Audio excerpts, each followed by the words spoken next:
All right, thank you, thank you. Excellent.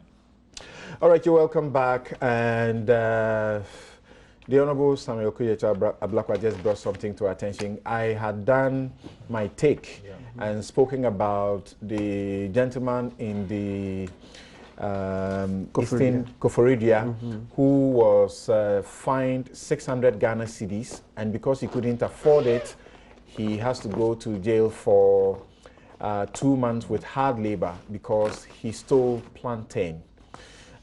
So Martin brought it up, and Mr. Kujeto said we should pay for him. So right away here on this table, we have raised the money. So we have to please look for that gentleman and let's go pay the money so he gets out of jail. Thank you very much. Now, thank you very much. Thank you. Right. Thanks for bringing it up. Thank you. I had no idea. All right. Yeah. Okay, so about the 1 village, 1 dam. There are some who are complaining that it was lip service by the president and that he's actually not championing it. And in fact, some chiefs are asking the president to, deal with it. There's these chiefs in the Volta, not chiefs in the Volta region. In the Volta region, we have a group of the NDC that says that the 1 district, 1 factory is a political gimmick, because there's not even one of that's been seen in the Volta region yet. So what exactly was the president talking about when particularly he mentioned specific areas in the Volta region that he was going to create an industrial hub with? And then if you have been following some of the stories about the dams and the nature of dams that are being done, chiefs and residents of Yendi have petitioned the president to approve 30 million project under the 1 district, 1 factory. So the question that is being asked is, what exactly is the government doing about this particular promise? So quickly, we don't have too much time. Start with the Honorable Samuel Kujeto Ablakwa. Yep. Samson, this matter further goes to really delve a big blow to the credibility of politicians and campaign promises and the things we say for votes, and how we don't subject promises to empirical analysis. Elsewhere they've even moved away from just promising. Any promise you make. I have a copy of the Labour manifesto in the last elections, and every promise was costed, and they showed the people how the funds will be generated. I think we need to move to that point where this business of just putting out a large shopping list and seeking to just woo votes. Let's get the power. When we get the power, then we'll see how we, wiggle our way through. It's no longer, look, the electorate have become very discerning now. After 26 years of this Fourth Republic, we cannot sustain that kind of politics. We must move to an empirical, scientific way of carrying out our politics. I remember we were asking, when you say 1 village, 1 dam, have you even identified the number of villages? What's the total villages you have in mind? What's the conceptualization? And for where they are being done now, the complaint mainly is that they are not really dams. Yes, they are not dams. They are ponds or dugouts. The information minister's response, as I recall, was that Ghanaians didn't ask for an Akosombo dam kind of project. That's not what you're talking. You put out, what did you promise the people? And we all know what a dam is. A dam should be able to help the farmers even in the dry season. You should be able to channel water. We are all, on the ground. We see farming. We have done one form of farming or the other. We know what dams are. Clearly, what is being put out there. And I must commend Joy FM for your documentary. The chiefs you interviewed. There was one chief who says that when he's even riding his bike, he doesn't want to look at it caused an insult to him. He doesn't want to look in that direction. A chief in the north, he speaks impeccable English. I was so impressed with this, the quality of his English. you know. But that's where we are, where they have even become death traps. You recall that not too long ago, a schoolboy, you know, drowned in it. So what is going on? We are clear in our minds that the conceptualization was wrong. It was just a promise put out there, not well thought, and there really is no commitment. You see, when the promise is not feasible, it is not driven by evidence, not evidence-based. It's not evidence-based policy formulation. You know, as a student of public policy, I know that you will run into these difficulties, and that is what has happened. The lesson here is that, look, let's move away. Let's get to the point where we engage in sincere politicking, truthful politicking, scientific politicking. It is clear that that whole promise is not sustainable. One village, one dam. How many villages do we have in Ghana? What's the catchment area? What's the design for the dams? We do not know. And all we are seeing are ponds. It's become one village, one pond. Let's amend the promise, if that is what you think you can afford, so that it will be one village, one pond. Okay. Finally, the president promised us, after your expose, promised that there will be an investigation. We have not heard what has come of that, whether even the investigation has commenced. I don't know what the president is investigating, whether it's those who came up with the promise or who misled him. Yes. But it's clear that... Martin, quickly, he seems to suggest that it was not feasible in the first place to have one village, one dam happening. Isn't this what we should really be doing to ensure that, you know, rural communities can make ends meet and even bring development? Yes. It ought to be feasible. Exactly. That's how we should be doing. So on this matter, look, I'm positive-minded by default. I see the glass as what? Half full, not half empty. Look, in every developmental endeavor, you have a few hitches here and there. Honorable, in actual fact, this one village, one dam looks to me like the project when you were in office, this World Bank loan to give sanitary pads to some girls. You are not going to give all the girls who lack sanitary pads in Ghana. You're going to give some. It was targeted. So my understanding is this. So you say it should be amended instead of saying one village, one dam. Maybe. Well, slogan, but that's why I said it's substance over form. Yeah, so the slogan, if it's amended, sure, why not? But me, I'm looking to the substance. Once we are spending money to help get rural people out of poverty, I'm for it any day. Because I've lived in the rural areas, I know what people say what has been done there is like a park. There's actually no... Look, Sam, you and I, we are not technical people. That's why I've stated that, look, even if it's a pond, if we can show that the pond helps those farmers to farm, good. So for me, until I've heard that the ponds are not useful. The farmers are complaining. And also, naturally, people always complain. Even in the Bible, remember when Moses went, you know, the people say the water gathered. There's water gathered. It's not even enough for their animals to, you know, drink. Okay, so talk about you saying to farm.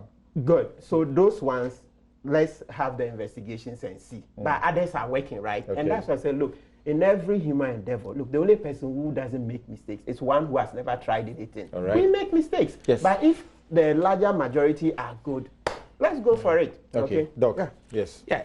Something. I think this is a very simple matter in the sense that it is something that is important. Our rural folks, especially up north, we know because of the one rainy season that they have. For a chunk of the year, the place is dry. There are people who are into farming. Animals will need water. The plants will also need water, but there's none because of the dry season. And respectfully, and with all due apologies, in some situations, people are even compelled to use the water from these, you know, sources to even enhance their basic, you know, household chores and stuff like that. So for me, that whole concept of providing dams for the villages to use for irrigation purposes and all that, for me, is a brilliant idea. Okay. The question now is, how are we implementing it? Okay. On paper, to the best of my knowledge, 300 of them are happening now. If you look at the accounts from the journalists who have been to the sites and all the bits, there seems to be some problem with the construction. Yeah, contractors. And those are the things we should address. Government, I think, should be bold and bring any airing contractor to order, because this is a flagship project. We should not allow this to fail. We've done other government projects in the past up north that we've allowed them to fail.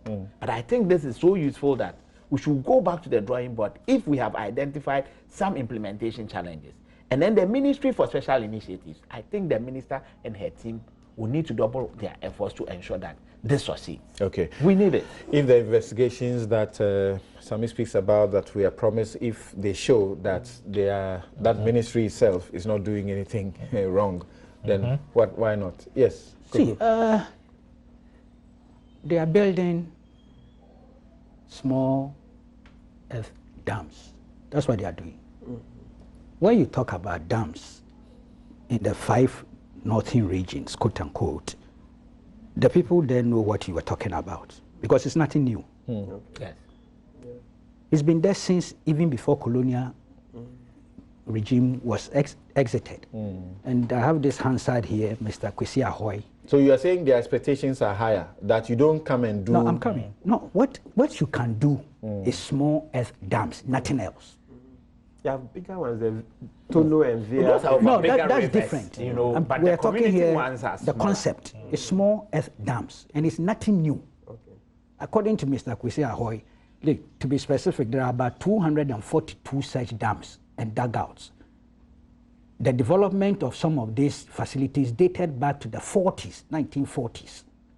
The lifespan of a small earth dam is usually between 30 and 40 years. Accordingly, in the 90s, most of these dams required rehabilitation. It's nothing new to the people there. Yeah. It's for small farming, yes. you know, small scale, yeah. tomato harvesting, those kind of things. Yeah. So they know. Who are complaining. That's my next leg. So that's the concept, really.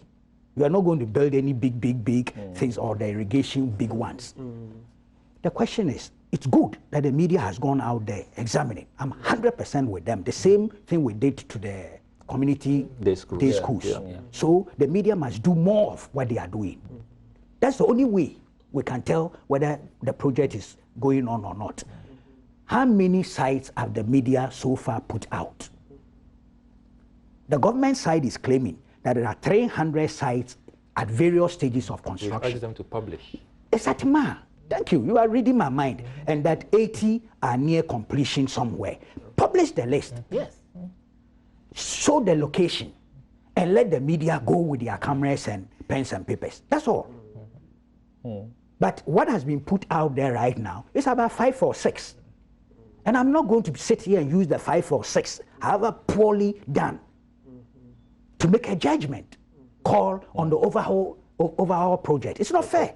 All right. But mathematically, it makes no sense to me. Every village in the, at least, let's take the 300 can get that done. No. Okay. Yes. But obviously so that was... The promise was... Yes. No, Sami, it was flawed up initially. You promised 200 and something schools. When you were exiting 4 years, you had done 40-something. But it wasn't a failure. No, but it wasn't a failure, in my candid opinion. But let's get scientific with our... Tells me that he did some time ago, that's long ago, he did, investigations on some of these dams, and what he discovered was that in areas where the dams have already been constructed, the people do not really care if they are classified as dams or dugouts.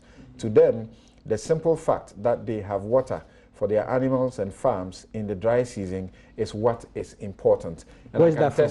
I can testify, it's a journalist. Okay. And I can testify to that. I was in my village not too long ago, Gambingo, Dominica Yene's constituency.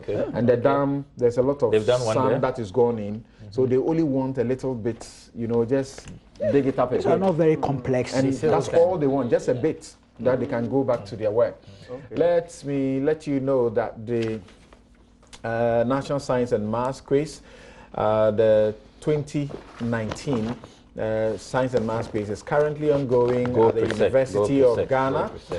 The likes of Wesley Girls, St. Peter's, Presec, Legon, Okujeto School, Opokuwari, and Adesadel College have all made it through to the penultimate stage of their competition. But the quarterfinal contest yet to be decided is the one involving St. Augustine's College, and Tamale SHS, and Wamponsem SHS.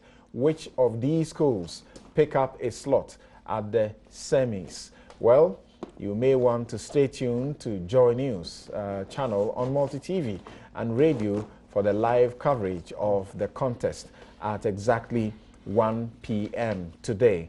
The broadcast of the 2019 National Science and Maths Quiz is brought to you by the kind courtesy of Newmont's Gold Company, Corporation Ghana, Key Brilliant Soap, DBS Roofing, and MTN.